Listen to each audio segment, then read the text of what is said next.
जय श्री कृष्ण। राधे राधे भक्तों। आज हम कार्तिक मास का तीसरा अध्याय सुनाने जा रहे हैं, जिसमें सागर पुत्र शंखासुर द्वारा वेद मंत्रों का हरण का वर्णन किया गया है।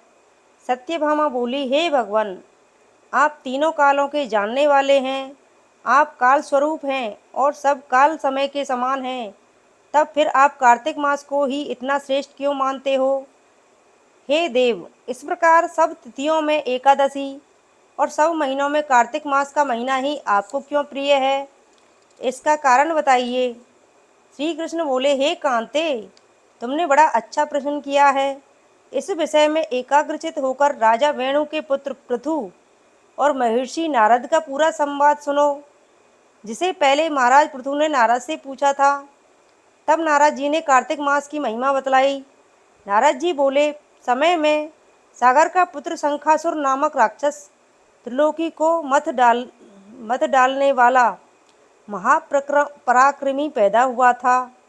उसने अपने पराक्रम से संपूर्ण देवताओं को जीतकर स्वर्ग से निकाल दिया था तथा इंद्र आदि संपूर्ण लोकपालों के अधिकार अपने हाथ में ले लिए थे। सब देवता शंखासुर के भय के मारे अपने अपने स्त्री पुत्र आदि को साथ लेकर बहुत वर्ष पर्यंत तक सुमेरु पर्वत की गुफाओं में रहे। तब शंखासुर ने विचार किया कि मैंने देवताओं को तो जीत लिया है, परंतु वे अब भी बहुत बलवान मालूम होते हैं। हाँ, अब मैंने जान लिया कि वे सब वेद मंत्रों से युक्त हैं, इसी से वे बलवान हैं। अतः उनके वेद मंत्रों का हरण कर लिया जाए तो वे सब स्वयं ही बलहीन हो जाएंगे। ऐसा सोचकर शंखासुर सत्यलोक में गया, जहाँ भगवान उस समय सोए हुए थे। उसके मन में चोरी की इच्छा थी, इसी कारण जब वह वेदों को चुराने लगा, तब बीजों सहित वेद मंत्र भी उसके भय के कारण इधर उधर पानी में छिपने लगे। तब शंखासुर उन्हें खोजता हुआ समुद्र के अंदर विचरने लगा, परंतु उसे वेद मंत्र इकट्ठे नहीं मिले। उधर ब्रह्मा जी सब पूजन सामग्री लेकर सब देवताओं के साथ वैकुंठ लोक में भगवान विष्णु की शरण में गए। वहाँ भगवान विष्णु को जगाने के निमित्त ब्रह्मा जी मधुर वाणी में गाने बजाने लगे और गंध धूप दीप आदि से बार बार पूजा करने लगे। उनकी पूजा से संतुष्ट होकर भगवान ने नेत्र खोले। तब सब देवताओं ने सहस्त्र सूर्य के समान कांति वाले श्री भगवान विष्णु के दर्शन किए। तत् उसके बाद सब देवताओं ने षोडशोपचार से पूजा की, फिर साष्टांग दंडवत करके पृथ्वी पर गिर पड़े। तब तो प्रसन्न होकर भगवान उनसे कहने लगे, हे देवगणों, मैं तुम्हारे पूजन भजन कीर्तन आदि से कार्य से अत्यंत बहुत प्रसन्न हुआ हूँ। आप लोगों की मनोकामना मैं पूर्ण करूँगा, यही वर देता हूँ। और कहा, आश्विन शुक्ल पक्ष की एकादशी से लेकर देव उठनी एकादशी तक जो भी मनुष्य ब्रह्म मुहूर्त में प्रातःकाल तुम्हारी तरह मेरा भजन और कीर्तन तथा पूजन करेंगे, वे सब मुझे प्यारे होंगे और मुझे प्राप्त होंगे। पाद अर्घ्य आचमनीय आदि जो सामग्री एवं पूजा का सामान तुम मेरे निमित्त लाए हो, वह अनंत गुणकारी होकर तुम्हारे लिए उत्तम फलदायक होंगे।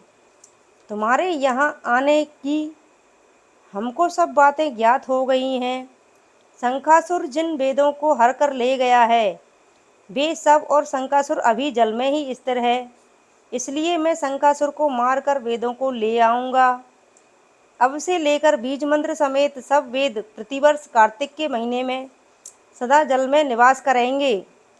मैं आज से मत्स्य रूप धारण कर जल में रहूँगा। तुम लोग भी सब मुनियों को साथ लेकर मेरे साथ आइए।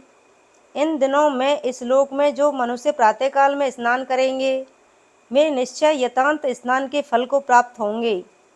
अतः देवराज इंद्र जो कार्तिक मास में नियम पालन करते हैं, उनको तुम मेरे लोक में पहुंचा दिया करो और उनकी सब आपत्ति तथा विघ्नों से रक्षा करते रहना। हे वरुण, तुम उनको पुत्र पौत्र आदि देते रहो। हे धनपति कुबेर, तुम उनकी धन धान्य से वृद्धि करते रहना, क्योंकि कार्तिक का व्रत करने वाला जीवन से मुक्त हो जाता है और वह मेरा ही स्वरूप धारण कर लेता है।